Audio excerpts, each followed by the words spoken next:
ইয়াংদেরকে বলতেছি ভাই, লেকচারগুলো আমাদের বেশিরভাগই ইয়াংদের জন্য। যে এই যে সেলফি, এই শোডাউন, একজন বক্তাকে আপনি দেখতে চান, ইসলামী সেলিব্রিটিজম, এগুলো যে চালু করেছি আমরা, এইগুলো দিয়ে দিন আল্লাহর জমিনে কায়েম হবে না। এগুলো ভালোবাসা মহব্বতের নিদর্শন না।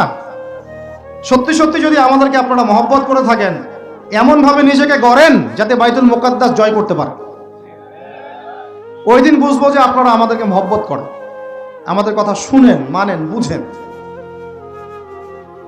এমন একটা জামা আমাদেরকে করতে হবে যার একজন নেতা থাকবে, একটা নেতা, একদম সামি'না ওয়া আতা'না, শুনলাম মানলাম, এমন নেতা।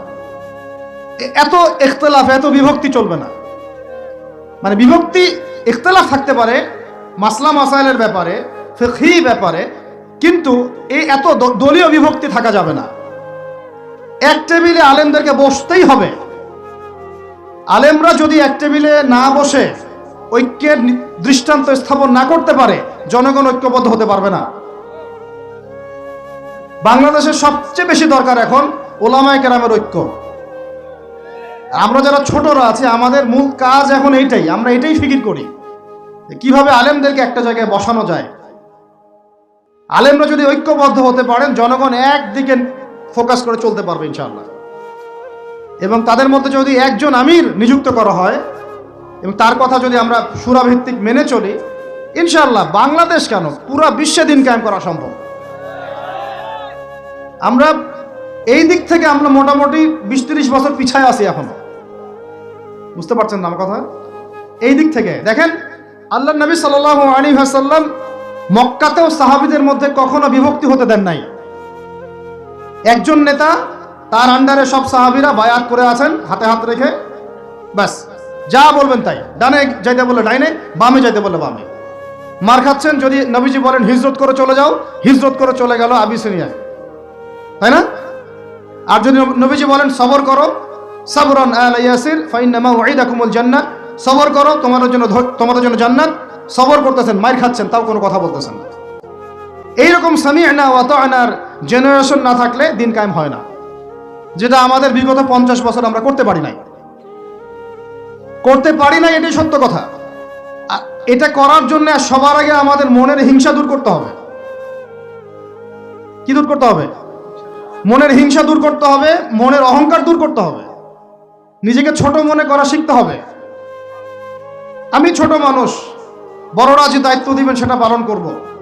আলেম ওলামার সহবতে থাকবো, তাদের পরামর্শ চলবো, আমাকে যেভাবে গাইড করেন সেভাবে চলবো, যখন যে দায়িত্ব আসবে সেটা পালন করব।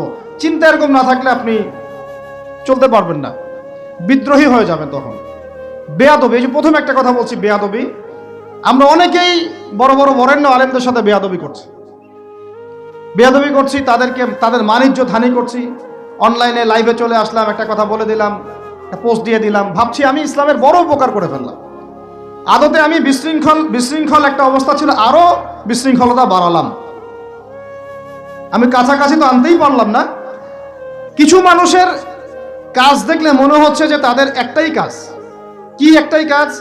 অনলাইনে একটা একটা করে আলেম, একটা একটা করে বক্তা, একটা একটা করে দায়ীর নাম ধরে ধরে সমালোচনা করা। এটা করে আপনি দিনের কি উপকারটা করতেছেন? এই কাজগুলো করে আপনি দিনের কোন জায়গায় খেদমতটা করতেছেন বলেন? এতে করে মানুষের দিন সম্পর্কে, সেই আলেম সম্পর্কে, সেই বক্তা সম্পর্কে, সেই ওস্তাদ সম্পর্কে, সেই ইসলামী দল সম্পর্কে কি ভালো ধারণা সৃষ্টি হচ্ছে না খারাপ? আমরা যদি প্রশ্ন করি যে আপনি নিজের চেহারাটা একটু আয়নায় দেখেন না, আপনার ভিতরে কি কোনো দোষ নাই? আপনি কি এই উম্মার নেতৃত্ব দেওয়ার যোগ্যতা অর্জন করেছেন? কতগুলো কিতাব পড়েছেন? কি ডিগ্রি অর্জন করেছেন? কতটুকু সার্টিফিকেট অর্জন করেছেন? কতটুকু তাজকিয়া অর্জন করেছেন? কতটুকু আপনি নূর অর্জন করতে পারলেন? কতটুকু বাসিরা আছে আপনার? কয়টা মসজিদ করেছেন? কয়টা মাদ্রাসা করেছেন? কয়টা ইসলামিক সংগঠন করলেন? কয়টা কিতাব লিখলেন? কয়টা লেকচার দিলেন? আপনি নিজে কি করলেন দিনের জন্য? এই চিন্তাটা করা দরকার নাই যে আমি নিজে কি করলাম দিনের জন্য, ও কি করলো, ওর কি খেদমত, ওর কি দোষ, ওর কি ত্রুটি, এইগুলোর চর্চা আমরা ব্যস্ত হয়ে আছি এখন। এই একটা কারণে আমাদের ওলামায়ে কেরামদের মধ্যে ঐক্য হচ্ছে না, দুর্ভাগ্যজনকভাবে। কারণ আমরা একটা শ্রেণী আলেমদের ইজ্জত ধোয়ার পিছনে লেগে গেছি। একজন আলেম না এটা ভুল করছে ভাই, আলেম মানুষ তো, কেন বেয়াদবি করতে হবে আপনাকে? কেন আপনাকে একটা সেশন করতে হবে? কেন একটা এটা করতে হবে, সেটা করতে হবে? চুপ করে থাকেন আপনি। পারলে তার সাথে আপনি পার্সোনালি দেখা করেন, তার কাছে যান, তার কথার পিছনের কারণটা খুঁজে বের করার চেষ্টা করেন। ইসলামের খেদমত এগুলো হচ্ছে না, ওইদিকে যেতে যাচ্ছি না। একটা রিকোয়েস্ট করবো আপনাদেরকে, যে আমরা সবাই একটা দায়িত্ব কাঁধে নেই, যে এই উম্মতকে বিজয়ী করার জন্য আমারও কিছু দায়িত্ব আছে। আপনার দায়িত্ব নেই ভাই? এখন আয়নার সামনে আজকে রাত্রে দাঁড়ায় অনেস্টলি সততার সাথে দাঁড়াবেন, দাঁড়ায় আপনার চেহারা আয়নায় দেখবেন, দেখে চিন্তা করবেন যে আসলে আমি আজ পর্যন্ত এই উম্মাকে কি দিয়েছি। বলেন তো কি বললাম ভাই? আয়নার সামনে দাঁড়ায় কি বলবেন?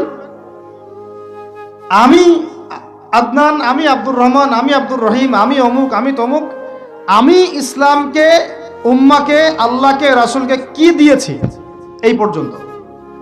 যদি আপনার মনের মধ্যে সততা থাকে, জবাব ওই আয়নার তসবির আপনাকে দিয়ে দিবে। একটা উর্দু শের আছে যে চেহারে তো আকসর ধোকা দেতি হ্যায়, সচ তো আইনা বলতি হ্যায়। মানে চেহারা তো বেশিরভাগ সময় ধোকা দেয় মানুষকে, সত্য কথা বলে আয়নার প্রতিবিম্ব।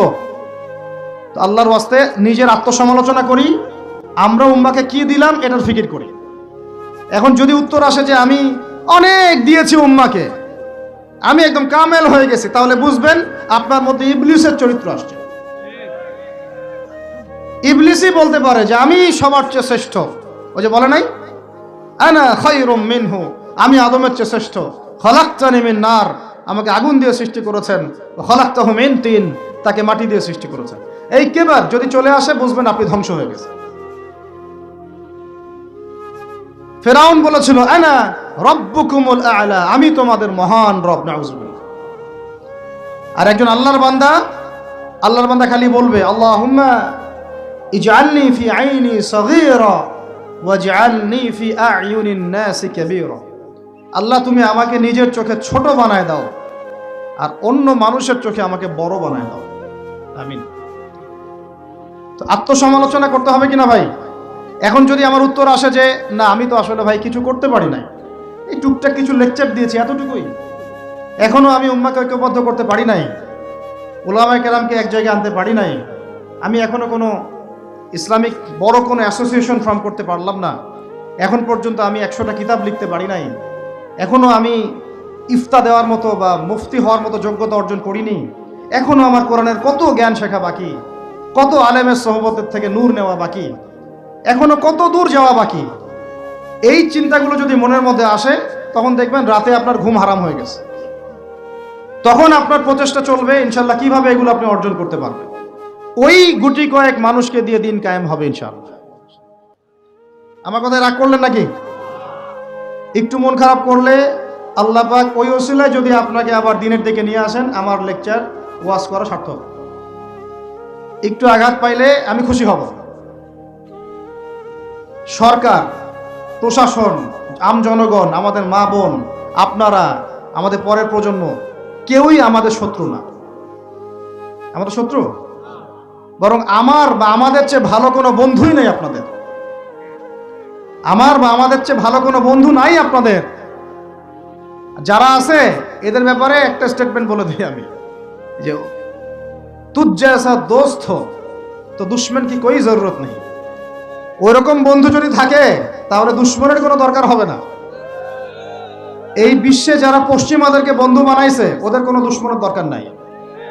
একদম খোলামেলা বললেন, ইসরায়েলের সাথে যারা আতাত করেছে ওদের দুশ্মনের দরকার নাই। পশ্চিমা আমেরিকাদের সাথে যারা বন্ধুত্ব করে চলছে এদের দুশ্মনের কোনো দরকার নাই। দেখে নিন, এদের চরিত্র হচ্ছে এরা একটা মুখ নিয়ে আপনার সামনে আসবে, ওদের একটা স্বার্থ পিছনে থাকবে, ওই স্বার্থ উদ্ধার করার জন্য বন্ধুর বেশে আপনার সামনে আসবে। এরপর স্বার্থ উদ্ধার করা শেষ, আপনার গর্দান নামাই দিবে। তারপরে বিশ্বাস করতেছেন না? আমরা ওদেরকে চিনি, কারণ আমরা আল্লাহর কিতাব পড়ি রে ভাই। আল্লাহ পাক এই কিতাবের সূরা মাইদার 51 নম্বর আয়াতে বলেছেন, ইয়া আইয়ুহাল্লাযীনা আমানু, হে মুমিনগণ, লা তাত্তাখিযুল ইয়াহুদা ওয়ান নাসারা আউলিয়া, তোমরা এই ইহুদিদেরকে আর নাসারা খ্রিস্টানদেরকে বন্ধুরূপে গ্রহণ করো না। কে বলেছেন ভাই? আমার কিছু বলার আছে এখানে? কোন ইহুদি কোন খ্রিস্টানকে? আল্লাহ পাকে সবার কথা বলছেন? উত্তর না। ওদের মধ্যেও কিছু কিছু ভালো মানুষ আছে, সত্য এটা। কিছু কিছু ভালো মানুষ আছে। কারা তাহলে? কাদেরকে নিষেধ করলেন আল্লাহ পাক? আল্লাহ পাক বলছেন বা'দুহুম আউলিয়াউ বা'দ। ওদের মধ্যে কিছু আছে যারা একে অপরের বন্ধু। একে অপরের, বলেন তো ইসরায়েল আর আমেরিকা কি একে অপরের বন্ধু না বন্ধু না? এদেরকে বন্ধুরূপে গ্রহণ করতে আল্লাহ নিষেধ করেছেন। এই আয়াতটা এখন ওই মধ্যপ্রাচ্যের এই হাবিবিদেরকে কে বুঝাবে? কে বুঝাবে? এই জর্ডানের রাজাকে কে বুঝাবে? আমাদের সৌদের কিংকে কে বুঝাবে? লেবাননকে কে বুঝাবে? এই যে গলফ কান্ট্রিদেরকে কে বুঝাবে যে আল্লাহ পাক বলেছেন ইহুদি এবং খ্রিস্টানদের মধ্যে যারা একে অপরের বন্ধু, এদেরকে আমরা বলি জায়নিস্ট। কি বলি? জায়নিস্ট, মানে জায়নবাদী। এরা জায়নিস্ট মুভমেন্ট চালু করেছে সারা ওয়ার্ল্ডে। এদের উদ্দেশ্য হচ্ছে হোলি ল্যান্ডটা দখল করা, মানে ওই নীল নদ থেকে ইউফ্রেটিস পর্যন্ত দখল করে ওইখানে দাজ্জালের শাসন কায়েম করা। এটা ওদের লক্ষ্য। এই একটা লক্ষ্যের আগাচ্ছে। এদেরকে আল্লাহ পাক বন্ধুরূপে গ্রহণ করতে নিষেধ করেছেন। এই আয়াতটা আপনি ওদেরকে কিভাবে বুঝাবেন? আল্লাহ পাক আরো বলছেন ওয়ামা ইয়াতাওয়াল্লাহুম মিনকুম। আয়াত কিন্তু শেষ হয়নি এখনো। আল্লাহ পাক বলছেন ওয়ামা ইয়াতাওয়াল্লাহুম মিনকুম, তোমাদের মধ্যে হে মুমিনরা কেউ যদি ওদের দিকে মুখ ফিরাও, মানে ওদেরকে অ্যালায়েন্স রূপে গ্রহণ করো, ফাইন্নাহু মিনহুম, তুমি তখন তাদের অন্তর্ভুক্ত হয়ে যাবে। নাউযুবিল্লাহ। তার মানে কি তারা কাফের হয়ে যাবে? আমরা কি তাহলে এদের সবাইকে কাফের বলছি, তাকফির করছি? উত্তর না। যারা বলে আমরা এদেরকে তাকফির করেছি, এরা ডাহা মিথ্যাবাদী। এরা হচ্ছে ডাহা মিথ্যাবাদী। আমরা এ ধরনের মধ্যপ্রাচ্যের শাসকদেরকে তাকফির করি নাই, আগেও করিনি, এখনো করি না, ভবিষ্যতেও ইনশাল্লাহ করব না। আল্লাহ পাক কি বলছেন তাহলে? আল্লাহ পাক আয়াতের শেষে উত্তর দিচ্ছেন ওয়ামা ইয়াতাওয়াল্লাহুম মিনকুম ফাইন্নাহু মিনহুম, তোমাদের মধ্যে কেউ যদি ইহুদি নাসারাদের সাথে, জায়নিস্টদের সাথে জোট গঠন করো, ওদেরকে বন্ধুরূপে গ্রহণ করো, তাহলে তোমরা তাদের অন্তর্ভুক্ত হয়ে যাবে, আমাদের কেউ থাকবে না। এর মানে তারা কি হবে? ইন্নাল্লাহা লা ইয়াহদিল কওমাজ জালিমিন, আল্লাহ পাক এই জালেমদেরকে হেদায়েত দেন না। তার মানে তারা হবে জালেম। কি হবে? আল্লাহ পাক শব্দ ইউজ করেছেন কি? জালেম। অতএব যদি কেউ জায়নিস্টদেরকে মিত্ররূপে, বন্ধুরূপে গ্রহণ করে, সে ব্যক্তি হোক, সমাজ হোক, সরকার হোক, রাষ্ট্র হোক, সে জালেম হয়ে যাবে। কি হবে ভাই? সে কি কাফের হবে? উত্তর না। কাফের হবে, কি হয়ে যাবে? জালেম। ইন্নাল্লাহা লা ইয়াহদিল কওমাজ জালিমিন, আল্লাহ পাক জালেমদেরকে হেদায়েত দেন না। এই জন্যই তো মদের বার ওপেন করতেছেন, এখন কনসার্ট করতেছেন, হ্যালোইন করতেছেন, এইটা করতেছেন, ওইটা করতেছেন। কেন? আল্লাহ পাক নারাজ হয়েছেন। আল্লাহ পাক কি হয়েছেন? নারাজ হয়েছেন আল্লাহ পাক। এখান থেকে ফিরে না আসলে আল্লাহ পাক ধরবেন। তো এখান থেকে আপনি বুঝতে পারছেন যে পুরো বৈশ্বিক প্রেক্ষাপটে আমাদের অবস্থাটা কি। আরো একটা আয়াত আছে, ওটা সূরা বাকারায়। এটা আরো মারাত্মক। এটা আল্লাহ পাক তার নবীকে বলছেন যে ওয়ালান তারদা, ভালো করে শোনেন যুবকরা, আল্লাহ পাক বলছেন ওয়ালান তারদা। আপনারা হয়তো অনেকে গ্রামার জানেন না, যারা মাদ্রাসা ব্যাকগ্রাউন্ডে তারা জানেন, বুঝবেন। এখানে এমন একটা কথা বলা হচ্ছে যে কখনোই কখনোই তারা সন্তুষ্ট হবে না। ওয়ালান তারদা আনকাল ইয়াহুদা, নাকি ইয়াহুদ, কি ওয়ালান তারদা আনকাল ওয়ালান তারদা আনকাল ইয়াহুদ ওয়ালান নাসারা হাত্তা তাত্তাবিআ মিল্লাতাহুম। কি কঠিন কথা, কি স্পষ্ট কথা। আমরা কি আল্লাহ পাককে তাফসীর শিখাইতে যাব? আমরা কি আল্লাহ পাককে তাউইল শিখাইতে যাব? আমরা কি আল্লাহকে ব্যাখ্যা শিখাইতে যাব? আল্লাহর কালামের স্পষ্ট কথার কোনো ব্যাখ্যার দরকার নাই।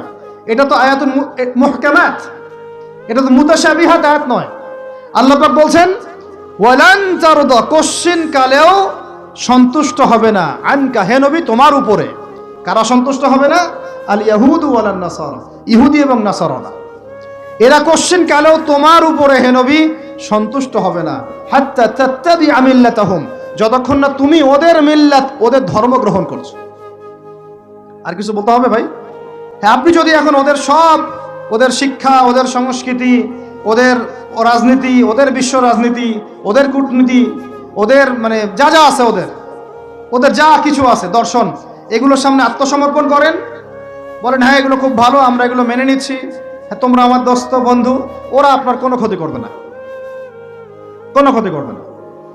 কিন্তু যদি আপনি এগুলোর বিরুদ্ধে দাঁড়ান, না তোমাদের এইসব গডলেস উল্টাপাল্টা আল্লাহ বিরোধী শিক্ষা এগুলো চলবে না, তোমাদের সুদভিত্তিক অর্থনীতি চলবে না, তোমাদের এই আল্লাহ বিরোধী এই যে জিও পলিটিক্স চলবে না, তোমাদের এই মুসলিমদের উপর অত্যাচার নিধন এগুলো চলবে না, তোমাদের এইসব জুলুম নির্যাতন চলবে না, এইগুলো কথা যদি আপনি বলে ওদের বিরুদ্ধে দাঁড়ান, কথা দিয়ে দাঁড়ান, কলম দিয়ে দাঁড়ান, অ্যাসোসিয়েশন দিয়ে দাঁড়ান, বা একটা জাতিগতভাবে প্রতিবাদ করেন, বা আপনি ওদের জুলুমের বিরুদ্ধে দাঁড়িয়ে যান, বলেন যে না আমরা ফিলিস্তিনিদের পাশে আছি, প্রয়োজনে আমরা ওদের পক্ষে যুদ্ধ করব, এই ধরনের কোনো কথা যদি আপনার মুখ দিয়ে বেরিয়ে যায়, মুখ ফসকেও যদি বেরিয়ে যায়, দেখবেন ওরা পুরো শক্তি নিয়ে আপনার বিরুদ্ধে ঝাঁপায় পড়ছে। বুঝতে পারেন নাই মনে? আর কেমনে বললে বুঝবেন আমার জানা নাই, এর চেয়ে আর খোলামেলা কোনো কথা বলা সম্ভব না। এই হলো কোরআনের কথা। আরো আছে, আরো বলি একটা, নিতে পারবেন তো? এই একটা নিতে পারবেন তো? আল্লাহ নেওয়ার তৌফিক দান করেন। কোরআনের কিছু আয়াত আছে সবাই নিতে পারে না। কোন কোন আয়াত আছে শুনলে মানুষ মনে করে যে কোরআন তো আমার জন্যই নাজিল হয়েছে, আর কোন কোন আয়াত আছে শুনলে মানুষ মনে করে এই আয়াতটা নাজিল করার কি দরকার ছিল। নাউজুবিল্লাহ। এখন এই যুগ চলতেছে, সব মানতে রাজি, কিসের পর্দা, পর্দার কি দরকার? সব মানি কোরআনের, যাকাত ভিত্তিক, কিসের যাকাত, যাকাত দেওয়ার কি দরকার? সব মানি, চোরের আবার হাত কাটতে হবে কেন? মানবতা বিরোধী কাজ। সব মানি কোরআনের, ব্যভিচার করলে রজম কেন করতে হবে? এটা তো বর্বর মধ্যযুগীয় আইন। কথা বুঝতে পারে না? কোরআনের সবাই নিতে পারে পারে না। কোরআনে 400 থেকে 450 জায়গায় আছে যে আল্লাহ রাব্বুল আলামিনের দিন প্রতিষ্ঠার জন্য তোমরা দাওয়াতের পাশাপাশি জিহাদ করো। কি করো?